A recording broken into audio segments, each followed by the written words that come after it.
Hey guys, Merry Christmas and all that kind of fun stuff. We have had some videos that are going crazy. We've got one video that's over 500 views, and I thank you all for that. But what I'm here to talk about today, on a very cold day in Saskatchewan, I see things are heating up in BC.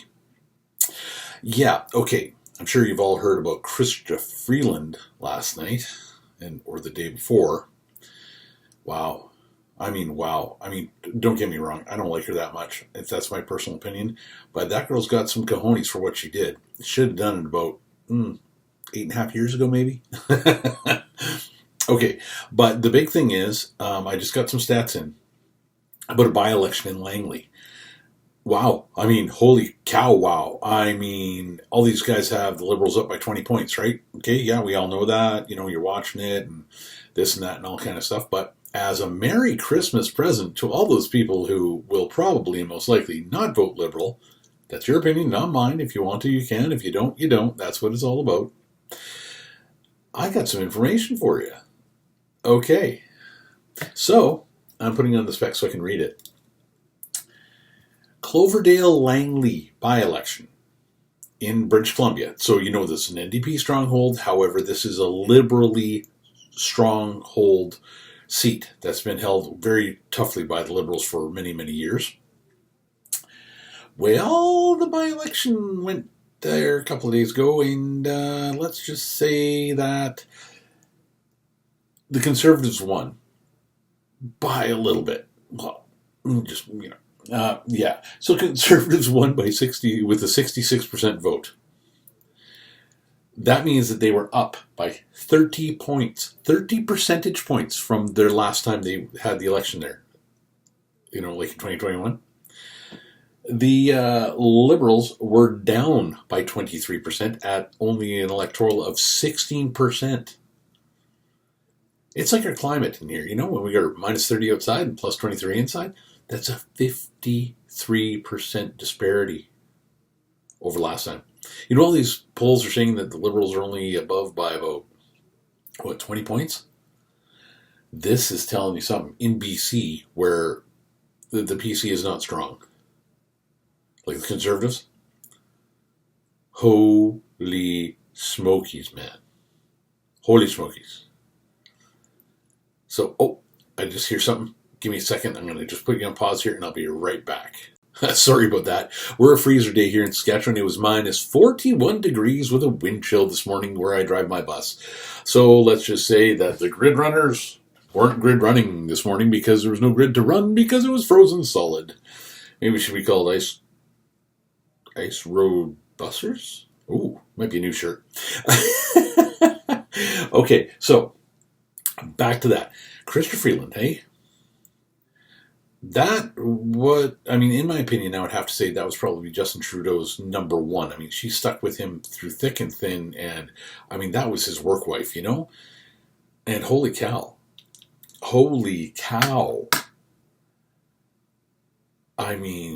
Wow, bombshell. Now, she put that down there because of the budget, but then we get the budget and we find out we're 61 billion. Whatever happened to the 40 billion cap on that? I guess the calculator on the Liberal side just ain't working. Now, the bad thing about that is when the election comes, hopefully way sooner than October, although you can't depend on the NDP no matter what, because Jagmeet Singh is all over the map. When he had an interview yesterday, you guys might want to check it out on Northern Perspectives. They've got a pretty good head on that one, and yeah. But let's take a look at that Langley, guys. Langley, holy cow. Way to go, BC. You know who else is in BC? Jagmeet Singh. If the NDP are down by... what did the NDP get? Let me just take a look. Oh my. NDP are down 7 points. They had a 19% last time. They're only dead 12% this time. So if you combine the NDP and the Liberals, they're still not even close. They can team up all they want to. Everybody else can team up all they want to. They're not even close to the Conservatives. To me, what this says, and I'm just a guy in Saskatchewan, I don't know much. But what this says to me is that we are on slate for the largest Conservative majority since ever. We're about to set history. And you know what? In this day and age, I think history is what we need to set. With Mr. Trump down south, although, thinking about it, here in Saskatchewan, we have uranium. I mean, we have lots of uranium. In fact, I think we're the number 2 world producer of uranium. Now, who uses a lot of uranium is the U.S. military. Now you're thinking, oh, no, they're doing bombs. No. They're using it for the reactors in all their ships and stuff like that. They have a contract signed with the company out here in Saskatchewan until 2030. Now, I don't know if my math is right, but that's like 4.5 years, 5.5 years that they have a contract locked in for. Why would Mr. Trump want to put a 25% tariff on anything coming out of Canada when it's the only thing funding his military for nuclear propulsion and energy? Also, I hear tell that Danielle Smith, that is the Premier of Alberta, bless her heart, the U.S. is slated and has been for many, many years as a close companion of Canada, and Canada being a close companion of the U.S. in oil production. They're set up to process our oil. However, Mr. Trudeau is saying he wants to put a cap on all those things, which is suicide for the economy of Canada. Because if you eliminate Saskatchewan and Alberta, you eliminate all the transfer payments to Canada. It means Quebec will be broke, Ottawa will be broke, and you know how it goes. And when push comes to shove, us prairie people, we dig in hard and we dig in long. There's some bets going down in Vegas, because they'll bet on anything, that there's a possibility of a bet going out for how much there's a chance of Alberta becoming a state in the next 4 years. It was at 3-1 last time I checked. Saskatchewan started at a 12-1. We're now down to a 6-1, because anybody realizes Saskatchewan and Alberta, we're tight, man. One does one, the other does the other. It's the way it is. We're already working on our Premier, Mr. Scott Moe, is working on some border perspectives and everything else. And, of course, Danielle Smith is working on some fast border production. Here we're getting the wardens up and operational 1.5 years before they were slated. And we're investing more money on border security and border guards and everything else, and trying to make it part of the military, or at least the maybe provincial reserve kind of style. So with all that said, that fixes up a lot of problems that Mr. Trump has with us, when the benefits are that he needs our energy and our resources. And now let's talk Ontario, Mr. Doug Ford. More power to you, buddy, but watch who you're poking. If you poke that bear too hard, she's going to bite you. Now, Ontario has tremendous power production, and they ship a lot of their power down to the states, like down to several states down south there. And if there's going to be a 25% tariff on that, Doug Ford says, we'll just ship it somewhere else. Well, that wouldn't be very smart in January if there was no heat or electricity for several states. And realistically, as Mr. Trump says that Trudeau is the governor of the state of Canada, well, we're bigger than any state. However, if he took us over or offered us a fantastic trade deal to absorb our debt and everything else, North America would be an absolute largest country on the planet, the strongest country on the planet, the most resource planet, like the most resource country on the planet. If we tied in hardcore instead of trying to batter back and forth, if we had a good person here and a good person there, and they tied it up, shook the hands and said, hell yeah, nothing could touch us. Right now, our borders are in danger. Not the Canadian-American one. Our northern borders. The ice is melting. Yeah, it happens. But people are using those routes now. And guess who's pushing hard? China's trying to take more land, even though it's good luck on that.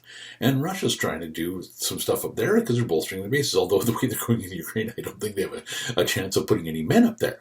However, the Canadian Admiral stated the other day that Canada is ready to defend any northern border incursions without a question. He was laughed out of reality. We only have 3 ships that are capable to go up there. We only have the crew to man one of them. and their weapons are from the 1960s. Yeah, good luck on that. Now we have the Wardens, I think it is, up in the Arctic. They are fantastic guys, and if any of you guys are watching out there, if any of you guys know anybody out there, please share this video to them, because man, Merry Christmas, Happy New Year, and keep it going, guys. You rock. Those are our people, Aboriginal people from up north, that have taken up arms in the freedom of Canada and in the protected right of Canada. And they are out there. There's not many of them, but man, I mean, my heart goes to you guys. It really does.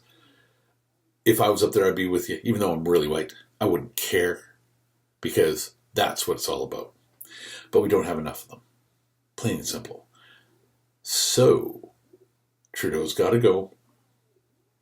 Freeland looking for re-election. Not sure what that's about. But the reality of the situation is the Conservatives are up 53% from the Liberals. So Liberals, if you have a pension coming, look at early retirement. I don't know. I mean, I hear Jagmeet Singh is going to push it and tweak it and do whatever he's got to do. But the way he's going to be the end of the NDP party. All because he wants a $2.3 million pension. The guy drives a Maserati. I'm sure he could live without the $2.3 million pension. But as Mr. Poilievre says, you think it's bad now? Wait till he's out and I'm in, because we will uncover and publicize all the secrets and backdoor deals and everything else that he's been doing. So people, it's going to hurt for a while, but we're going to become strong again. We're going to become happy again, and we're going to become available again. So on all that doom and gloom, Merry Christmas. My present to you is the Conservatives are up 53%. Happy New Year. And for the New Year's present, I'm throwing out to you, there will be an election in the new year. Hopefully not in October, hopefully in February, right? So, on that note, happy day to you. Merry Christmas to you. Share this video because it is a little political, but it's a whole bunch of fun. And know their light is at the end of the tunnel, because we can see the light as they saw it in BC. So, be happy, people. Know that a smile goes a prairie mile. And I'll see all of you in the next year.